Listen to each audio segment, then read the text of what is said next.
आज ही Doubtnut app download करें। Doubtnut पर होगा अब आपके सभी मैथ्स, केमिस्ट्री, फिजिक्स और बायोलॉजी डाउट्स का सफाया। बस अपने क्वेश्चन की फोटो खींचो, उसे क्रॉप करो और तुरंत वीडियो सोल्यूशन पाओ। Download now. इस क्वेश्चन में बोल रहा है कि एक कार है जो कि v स्पीड से मूव करता है हॉरिजॉन्टल सर्कुलर ट्रैक पर, जिसका रेडियस r है, ठीक है। और जो बोल रहा है कि कार का सेंटर ऑफ मास है उसको उसका हाइट ग्राउंड से h है, और separation between the inner and outer wheel क्या है, d। ओके। और बोल रहा है कि कार स्किड नहीं करता है, तो मैक्सिमम स्पीड ऑफ कार बताना है विदाउट ओवर टर्निंग, क्या होगा, ठीक है। तो इसके लिए पहले तो यहाँ पर फिगर में यहाँ इतना आर नहीं होगा, आर यहाँ से होगा। अगर ये सेंटर है तो यहाँ से यहाँ तक रेडियस होगा, ठीक है। यहाँ से यहाँ तक आर होगा। ओके, ठीक है।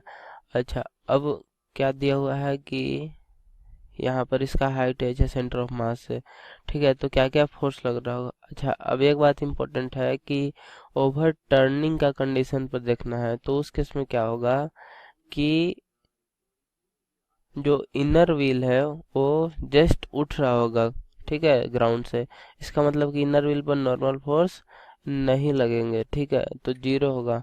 तो आउटर व्हील पर नॉर्मल फोर्स लग रहा होगा। ओके। तो अगर हम कार पर अगर हम फोर्सेस दिखाएं तो कहाँ क्या क्या लग रहा होगा। अगर यहाँ से लग रहा होगा इस डायरेक्शन में फ्रिक्शन फोर्स, ठीक है, सेंटर की तरफ। और यहाँ से नॉर्मल फोर्स लग रहा होगा ऊपर की तरफ।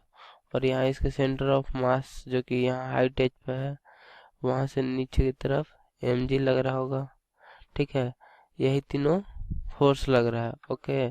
तो हॉरिजॉन्टल डायरेक्शन में अगर हम फोर्स बैलेंस कर रहे हैं तो क्या होगा, F is equal to m into v max square, ठीक है। वी मैक्स लिखेंगे क्योंकि हम ओवर टर्निंग कंडीशन की बात कर रहे हैं, जस्ट ओवर टर्निंग होने ही वाला है, लेकिन मैक्सिमम स्पीड बताना है कि ओवर टर्निंग ना हो, ठीक है।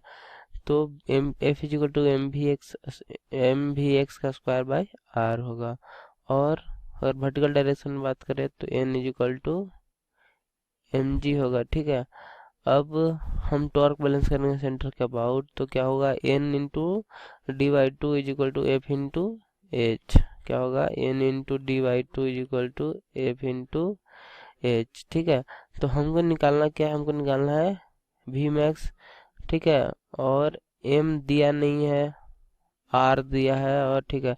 हाँ, तो यहाँ से एन का वैल्यू अगर हम इस इक्वेशन में डाल लें, एन का वैल्यू अगर हम इस इक्वेशन में डाल लें तो क्या हो जाएगा, m g into d by two is equal to f h. तो यहाँ से एफ क्या आया मेरे पास, m g d by two h, ठीक है। अब हम क्या करेंगे कि एफ का ए वैल्यू इस इक्वेशन में डालेंगे, तो m into g into d by two h is equal to क्या होगा, एम इंटू वी मैक्स का square divided by r. M से एम कैंसिल, तो वी मैक्स का स्क्वायर इज इक्वल टू क्या हो गया, r g d by two h. Okay. इसका मतलब कि वी मैक्स क्या हो सकता है, under root r g d by two h. मतलब अगर इससे ज़्यादा वेलोसिटी से अगर कार चलाएगा तो ओवरटर्न कर जाएगा। अब सेकेंड पार्ट में पूछ रहा है कि रिड्यूस द रिस्क, क्या किसी को हाइट को बढ़ा, अगर एज को बढ़ाना चाहिए या घटाना चाहिए, मतलब कि सेंटर ऑफ मास कार का बढ़ाना चाहिए या घटाना चाहिए। और दूसरा पार्ट में पूछ रहा है कि क्या जो व्हील बेस के बीच का जो डिस्टेंस है डी, उसको बढ़ाना चाहिए घटाना चाहिए। तो हम यहाँ से देख सकते हैं कि वी मैक्स इक्वल टू यह हो रहा है। अब यहाँ से अगर हम एच को घटाते हैं तो वी मैक्स बढ़ेगा। अगर वी मैक्स बढ़ता है इसका मतलब कि मैक्सिमम वेलोसिटी ज़्यादा हो सकता है, मतलब कि अगर कोई स्पीड कर रहा है तो उसका रिस्क क्या हो जाएगा, रोल ओवर का कम हो जाएगा। इसका मतलब कि एच को घटाना चाहिए और डी को बढ़ाना चाहिए। मतलब वी मैक्स अगर ज़्यादा होगा तो रिस्क उतना ही कम होगा। इसका मतलब कि h should be decreased and d should be increased. Okay, to reduce the risk of rollover. Okay, thank you.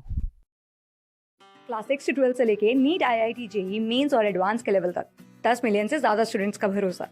आज ही डाउनलोड करें डाउटनेट ऐप या व्हाट्सएप कीजिए अपने डाउट्स 8400 400 400 पर।